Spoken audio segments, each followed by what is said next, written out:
Okay, this is the first official, unofficial sort of maybe video log of my development on Jade. Since a few people tended to ask what the fuck I was doing, so let's see, the topic of today is my viewport demo. Let's see, I didn't really prepare this. I'm gonna have to have a bit of a think at everything I have to say. So the basic idea behind this demo is to test all the functionalities concerning first-person controls, as you would find in most basic first-person games of any sort. Now the thing is, since this is the first log, it's a bit hard to go over everything, but the basic idea behind the engine as a whole, not just this demo, but the engine as a whole, is to reduce the boilerplate of video game development as much as possible without losing any sort of flexibility in terms of the things you could possibly implement in the engine. Which basically means I've taken a very modular approach to my design of the engine. I have a separate project for the physics, I have a separate project for the geometry, I have a separate project for the algebra, and all of these components work on their own. But together, they form the engine as a whole. In any case, so, first-person viewports. Of course, again, with the idea of sort of separating functionalities as much as possible, the first thing that came to my mind, obviously, is to make sure my input handling is completely separate from the thing you are handling, which basically allows you to reuse the same input combinations for a variety of different objects, only having to code it once. As you can see, there's a second camera. Well, you've probably already seen that there's multiple cameras, the little pink squares or cameras, hanging around this little area. And they are all controlled by the same basic input code. Now, as far as camera controls work on their own, there are actually a variety of different ways that cameras tend to be implemented in video games. The first obvious one is the one I'm controlling now. This is basically a free-flowing first-person camera that basically operates completely relative to its current position in the game world. Much like a plane, I guess. Yeah. Much like you would see, like the first thing that comes to mind is descent. To give you that real 3 degrees of freedom, or they probably called it 6 degrees of freedom, because they used the motions as well. I didn't implement like buttons to go straight up and down, like do the whole lift and down thing, but you know, it's easy to add. That is not exactly a big deal. The most important part of this entire thing is of course the rotation controls, because those are definitely the hardest to implement. Specifically, this camera reacts very directly to your button input. You press a button, you move. You turn the mouse, it immediately turns with you. Which gives you very reactive movements, but at the same time, it also looks and feels very, like, harsh. The turns can be very harsh. If you start turning really fast, it can make it hard on the eyes, like, see the camera jerk back and forth like that. So, that got me to thinking, how could I make a camera that doesn't have those problems, essentially? Which naturally leads you to the subject of movement interpolation, of course. Like smoothing the movements so it sort of goes a bit, you know, it trails behind a bit to the jerks you make with your mouse. Which leads me to the second camera. which does exactly that.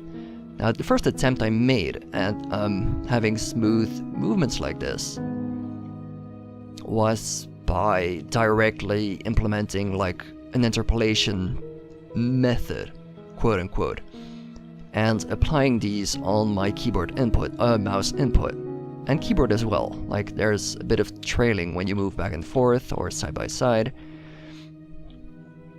But the more I started tinkering with this, the more I realized this is looking very much like the thing I have to do to actually implement physics. You basically,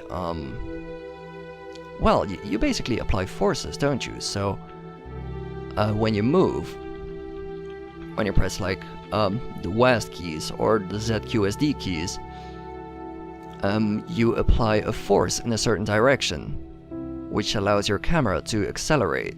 When you release the keys, the force disappears and it slowly decelerates to a stop. Of course, under the assumption that there is friction in the air. So once I realized this, I decided to just, not implement any interpolation and wait until I actually finished the physics part of my engine, and then just apply my physics module to my camera. And that is exactly what's happening here. That is one of the interesting parts about this. So I've implemented a basic physics engine into Jade, and without having to like alter any code or having to duplicate code, I could, by the way it was designed, I could immediately apply it to my cameras, which led to this very interesting movement. It took a bit of tweaking around to figure out how you do everything. So as I said, pressing the buttons applies a force. Turning the mouse actually doesn't apply a force or a torque rotationally, but it applies a rotational impulse. And lastly, rolling. How did I do the roll? The roll, again, I think, is applying a torque. So we have a force by moving, we have an impulse or rotational impulse by moving the mouse, and we have a torque by pressing the roll buttons.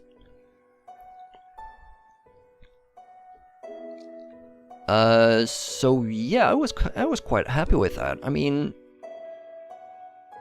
I designed my physics system or project, they're all in separate projects, to be completely independent of my game engine and just allow you to sort of plug it in wherever you want, and to just sort of drive home that point. I actually did do just that, and I plugged it into my GUI system as well.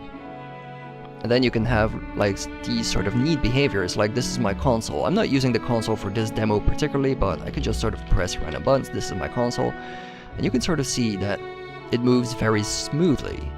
It sort of jerks down, goes back up, and it's very lovely. I love how you can just sort of plug all these things together, like almost like puzzle pieces, and you don't have to do like a lot of effort to really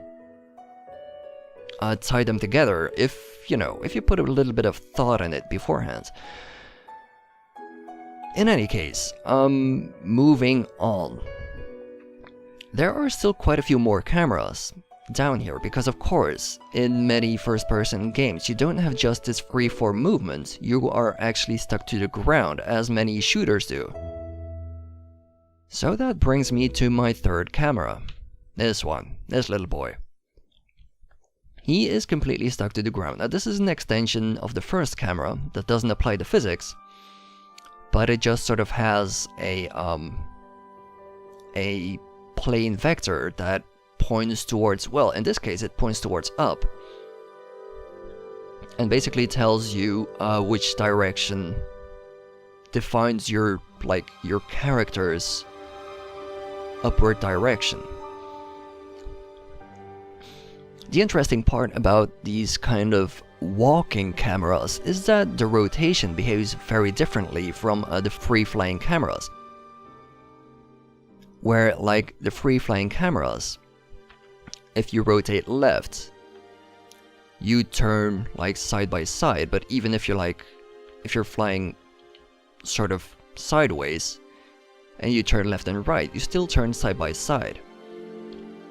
The walking camera doesn't, because if you're stuck to a certain plane pointing up, as you look forwards and you turn the mouse left and right, you're supposed to just sort of turn along the plane. However, if you look up and you would have the camera turn the same way as the flying camera does, then he would sort of like cock his head to the side and you would be looking like sideways. That's exactly not what you want. What you actually want is to still rotate along the same plane as you did, and you almost make a rolling behavior as you look up and try to turn sideways. Of course, in this scenario, I haven't implemented the actual rolling buttons to make it a bit easier.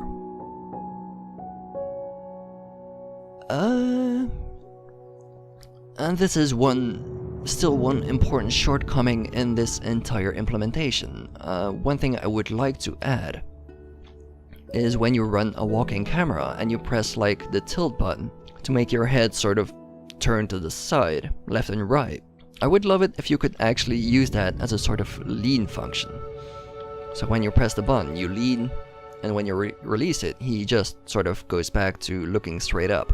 I have thought about this, and I have realized that perhaps the best way to do this is to not manipulate the camera's original rotation, but instead combine two rotations, and the first one completely handling this sort of motion with a mouse look, and then the second one handling the lean all by itself. And then just sort of having the rotation matrix be the combination of the two. This would make it much easier to implement a lean without having to worry about whether the changes in the lean affect like the upwards direction of your walking plane. What else? That seems to be about it, I think, for now. Last but not least, of course, once you have like the straight walking camera, you also want to do the same thing as you did with the free flying camera. So that is exactly what I did, and I combined the walking input handling with the physics yet again. And then we get a very smooth thing like this. Now, I wasn't quite sure how to implement, how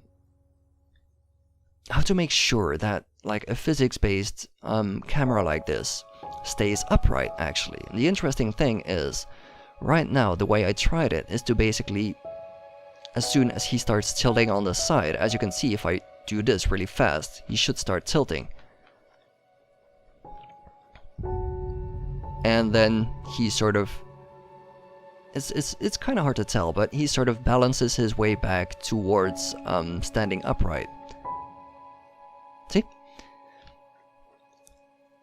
The interesting thing about this, it removes any sort of knee-jerk motions. The downside, of course, is if you tweak the parameters a bit and, you know, you do it very badly, you're gonna end up with some very weird looking behavior. He's gonna sort of heavily tilt to the side like a drunkard and then slowly make his way up again. But I do think it's a very interesting way of doing things. What else? Yeah, the same thing goes with like looking up and down. I didn't want to have him completely hit his max pitch and then just abruptly stop, so I decided to see if I could put in a way that he sort of gradually goes back. This looks worse. I mean, the tilt, fixing the tilt, kinda looks good. You sort of have him stumble about and sort of, you know, balances himself upright again, but this looks more knee-jerky. So I may have to remove this and turn this into a like hard-coded stop here when you reach like the upper pitch. But it is interesting that you can do all this stuff with the physics as well. The only problem seems to be when you turn really fast, you're just gonna break the max pitch. If I just do it like this, whoop, I can end up, hold on, whoop, there we go. I can end up upside down, which normally shouldn't be possible, but just because you turn fast enough, you basically break the check that looks into how high or how low you're looking.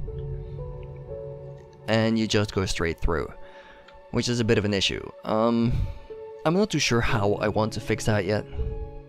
I kind of want to have a think about it. I don't want to create like a camera that just sort of limits and stops at a certain border. I want it to be smooth. It looks awesome when it's smooth.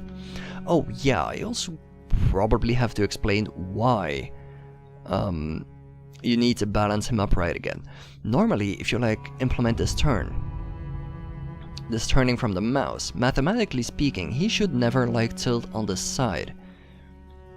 He should stay perfectly upright, but because of like computer limitations, because of an error margin, he very slowly starts drifting out of his upright position.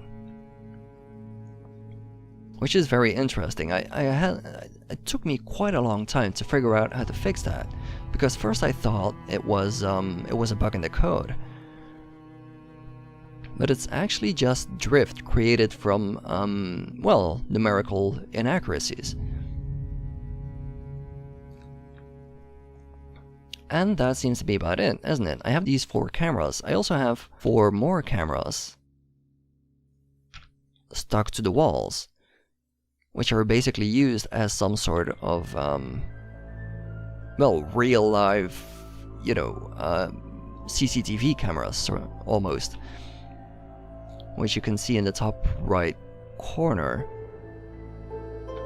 And that was basically just a test to make sure I could very easily render 2 different views of a game world at the same time.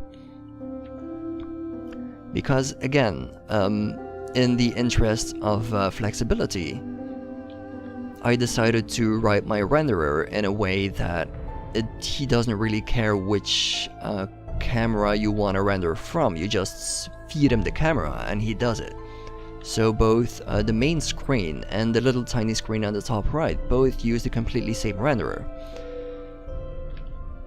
All it does is use a different camera to supply it from.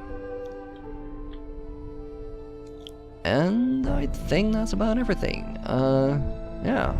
Oh, I accidentally... I should not be allowed to move.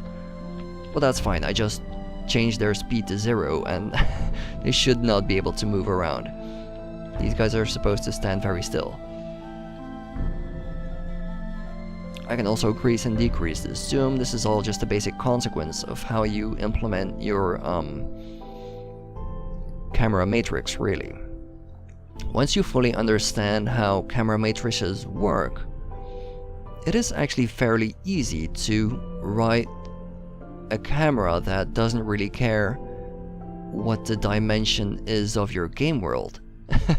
Which sounds incredibly odd, but it is mathematically sound. The camera you see right here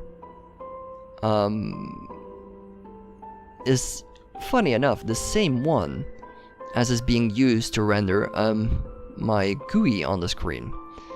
The only difference is the main camera just renders, or you just tell the main camera, you know, the world you're rendering is 3D and the other one is 2D, obviously. And theoretically speaking, I really want to try this when I have some time to spare. Theoretically speaking, it should be possible to just write a 4-dimensional game world and just plug in a camera without even having to change the camera code. I should just be able to plug in the camera and somehow render a 4D game world onto a 2D screen. Don't ask me how it's gonna look, I have no idea. But it should be interesting, I might give it a go. Obviously, when you go from 4D to 2D, you lose 2 degrees of freedom, so basically you have to, you basically have 4 different ways to render the camera on screen. So you would almost have to have, separate your screen into 4 parts to make sure you can see the entire 4D game world on a 2D screen. It's weird, but it's mathematically sound, which makes it even weirder. But yeah, that's the viewport demo done. I guess it's time to move on to something else.